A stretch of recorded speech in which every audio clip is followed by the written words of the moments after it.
Indian Prime Minister Narendra Modi is in Washington as part of a 4-day state visit. President Biden will hold a formal state dinner for Modi tonight. Modi will also address a joint session of Congress today. He becomes the first Indian prime minister to address Congress twice. This comes as the Biden administration's attempting to strengthen military and diplomatic ties with India as part of an effort to counter China's growing power in the Indo-Pacific region. Earlier this month, Defense Secretary Lloyd Austin traveled to New Delhi.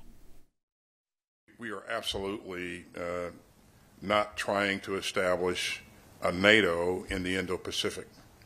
We continue to work with like-minded countries to ensure that the region remains free and open so that commerce can prosper and ideas can continue to be exchanged.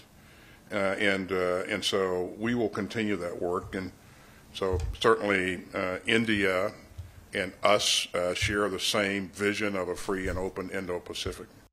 The Biden administration's warm embrace of Narendra Modi is a marked shift in U.S. policy. For years, Modi was banned from even entering the United States over his role in anti-Muslim riots in 2002 that left over 1,000 dead in Gujarat, where Modi was the chief minister.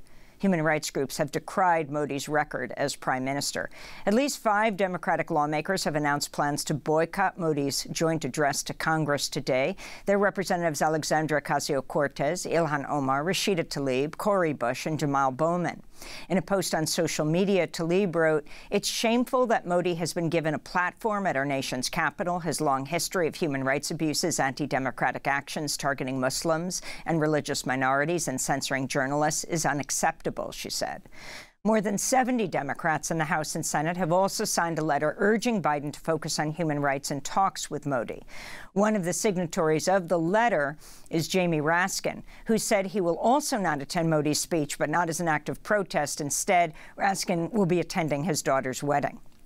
We go now to Mumbai, where we're joined by the Indian journalist Rana Ayyub, who's a global opinions writer for The Washington Post. She's the author of the Gujarat Files, Anatomy of a Cover-Up. Rana, welcome back to Democracy Now! Thank you for joining us from Mumbai.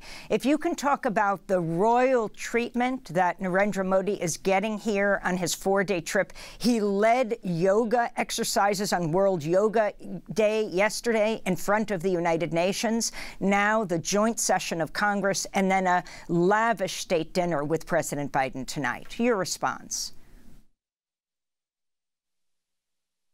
Again, well, it's always good to see India getting this kind of treatment and acknowledgement in the U.S. as a country, as a democracy, right? When Indians for the longest time, the kind of stereotypes about India for the longest time have been about snake charmers, etc., etc. Having said that, what does India bring on the table, which is its biggest asset? It's democracy. India's democratic nature, its constitution, its secularism, its inclusiveness. In the 9 years that Narendra Modi has been in power, it has been on a decline. And the US, more than any other country, is aware, because just about a month before Prime Minister Modi was in the United States Religious Freedom Report called India a country that's attacking its minorities, its 200 million Muslim minorities. The US is very well aware of what's happening. But it is opening up, it's rolling the red carpet for Modi, because at the end of the day, what matters is that the US needs an ally against China, an ally against Russia. The US needs India as a country with 1.4 billion population. The US, geographically, India is more well placed than any other Asian country. So human rights, really, is that even a concern anymore for world leaders? It is embarrassing to kind of see this. I really wish that human rights was also something that was considered through this royal treatment. So, Rana Ayyub, if you could elaborate on what the situation is, in fact, inside India. You've written extensively on the increasing crackdown on the press, as well as the systematic attacks against not just Muslims, but also the Dalit community in India. If you could explain what the situation is. Well, Narmeen, this year, India is on the 161st position in the World Press Freedom Index, just about 3 positions above Russia. This is the world's largest democracy. This year, Rahul Gandhi, the leader of opposition, has been sentenced to 2 years in prison for a defamation case. At this point of time, think tanks in India have had their licenses revoked. Human rights activists are in jail. Muslims, 220 million Muslim population, the Dalits, as you rightly pointed out, the lower caste in India, the Christian minorities, at this point of time, the northeastern state of Manipur, when Prime Minister Modi has not spoken a single word about the northeastern state of Manipur, where for the last 4 weeks, more than 100 people have lost their lives between two tribal factions. That's where the state of minorities is in India, right? I'm not just Muslim minorities, but across the board. And these are the ultimate realities. Our textbooks are changing. Our lived reality is changing. Our people are being lynched on the streets on allegation of consuming beef. History is being rewritten in India, where Gandhi's assassin, Nathuram Godse, is being revisited as some kind of a hero. I just wrote a piece in the Washington Post about India's biggest film industry, Bollywood. It is being weaponized with anti-Muslim hate with some of the most Islamophobic films. Prime Minister Narendra Modi, in an election rally, just a month before he is just visiting the United States, campaigned for the film, endorsed the film, and emphatically asked the people in the rally to go watch the film, a film which is Islamophobic, which says that Muslims are engaging in acts of terror. That's the reality of a country of 1.4 billion population, Narmeen. And Rana, could you also respond to what some have suggested is playing into this lavish reception of Modi in the U.S., namely the increasing prominence and also simply the growth of the Indian diaspora here in the U.S. It's one of the country's largest immigrant groups and the fastest growing voting bloc. So if you could speak about this diaspora, the Indian diaspora here, and to what extent they're sympathetic to the Modi government.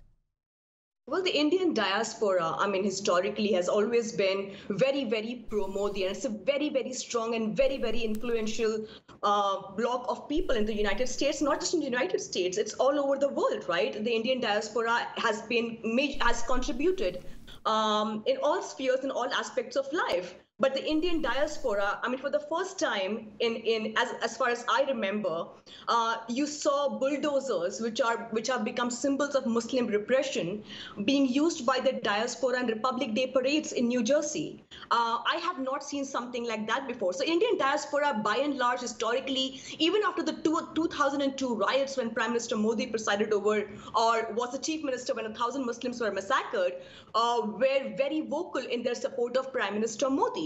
In fact, when Mr. Modi was denied visa by the United States for his checkered history on human rights, the diaspora in the U.S. played a key part in making sure that Modi was brought into the United States, that Modi's popularity increased. So diaspora is extremely significant to what we are seeing right now. In fact, when Modi was at the Trump rally, just on his previous visit, when Trump hosted Modi, and Modi asked the diaspora to vote for Trump.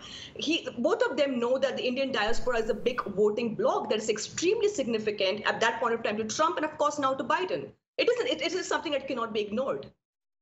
And the significance of the non-aligned posture of India when it comes to China and the United States, would you say that is a key reason the U.S. is rolling out the red carpet for him?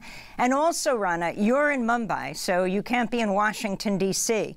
But after joint comments between Biden and Modi this afternoon, they're going to have a kind of joint news conference. I mean, they're going to allow journalists to ask questions. And apparently, it's, and you can tell us if this is the case, extremely unusual for Narendra Modi to take questions from the press. He hasn't held a single news conference in India since becoming prime minister about 9 years ago. In May 2019, he attended a press conference but did not take questions. What question would you ask him? what question would I ask him? I would say that he should take a press conference in India to begin with, and basically speak to us journalists.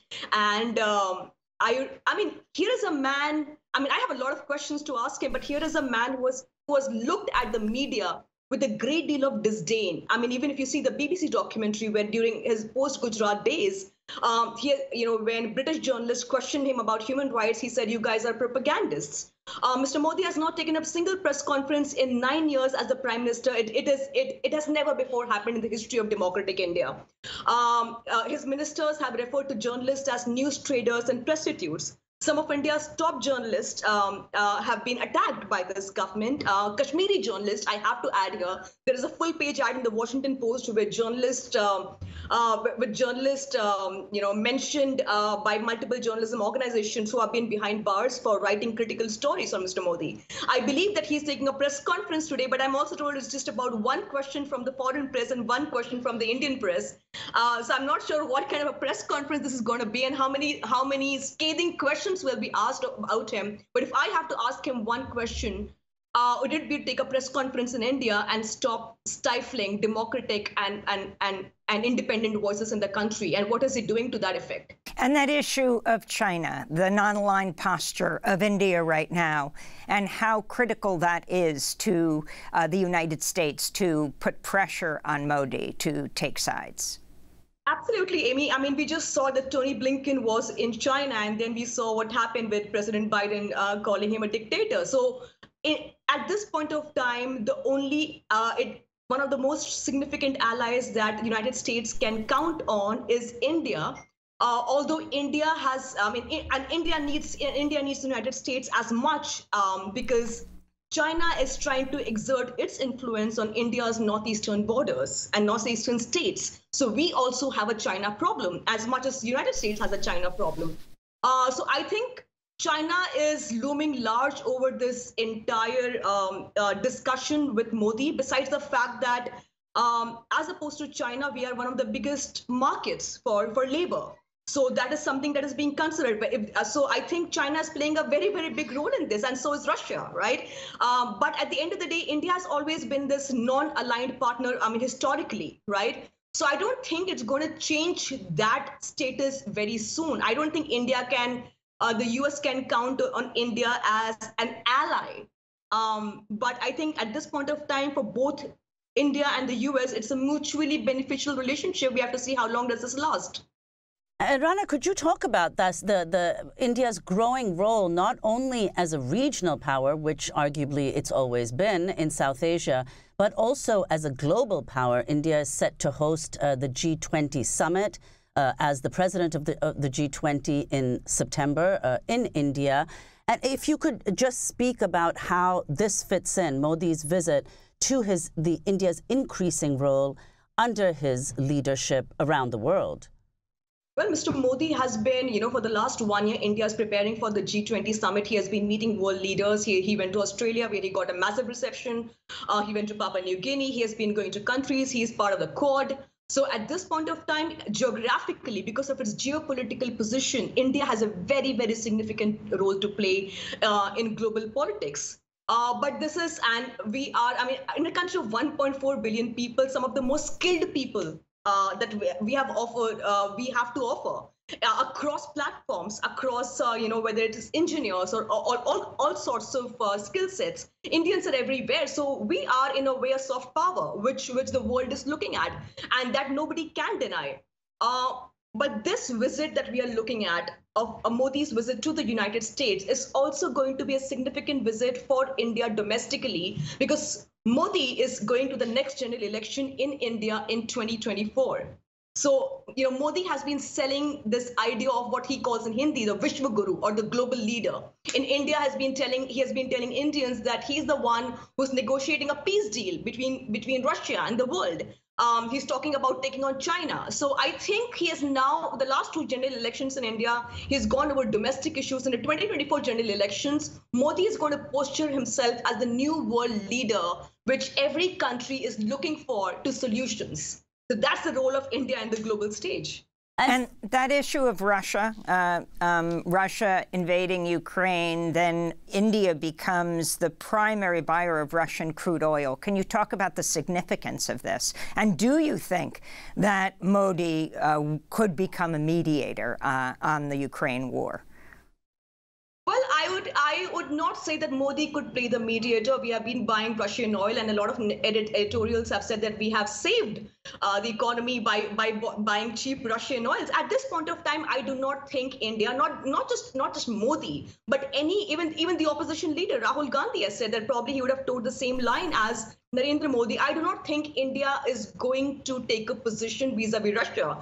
Indian Prime Minister has said that he is trying to broker peace vis-a-vis Russia. He's going to look at a peaceful solution. But as far as Russia is concerned, Modi and Putin have a long-standing friendship, and India and Russia have had a unique relationship over the past decades. I do not think that President Biden is rolling the red carpet, but I don't think he can get Prime Minister Modi to agree to something significant on Russia just yet. There's a lot of talk about this, but we have not seen anything significant vis-a-vis Russia on India's part. And Rana, finally, before we conclude, if you could talk about, the fact that you've just mentioned, India has always been the largest importer of arms from Russia. Now, there's some discussion about how India is now diversifying because of the shortage of arms in Russia, given the war in Ukraine, and what the U.S. hopes to arrange with India in this respect to provide military equipment from the U.S. to India. Could you repeat the question, please, Narmeen? I'm saying that because India has relied principally on Russia for its military imports, the vast majority coming from Russia to India, but India is now diversifying the source of its arms, including possibly from the U.S. What do you expect to come out of this meeting here now on the military? Well, Indian pundits and DC punditry has been, political analysts have been saying that probably there is going to be a shift in terms of, U.S. offering its own arms and weapons to India, and that, probably there is going to be a deal which will be announced tomorrow or day after. I'm going to look at it with a great deal of skepticism and apprehension. I'm going to wait to see what comes out of it. But if that does happen, I still am not very optimistic that Mr. Modi is going to take a position on Russia, even if the fact that we have multiple sources of getting our arms and weapons besides Russia. I don't think that is something that we need to get extremely optimistic about. I don't think that's going to change the situation just yet. Rana Ayyub, I want to thank you for being with us. Indian journalist, global opinions writer for The Washington Post, author of Gujarat Files, Anatomy of a Cover-Up, speaking to us from Mumbai, India.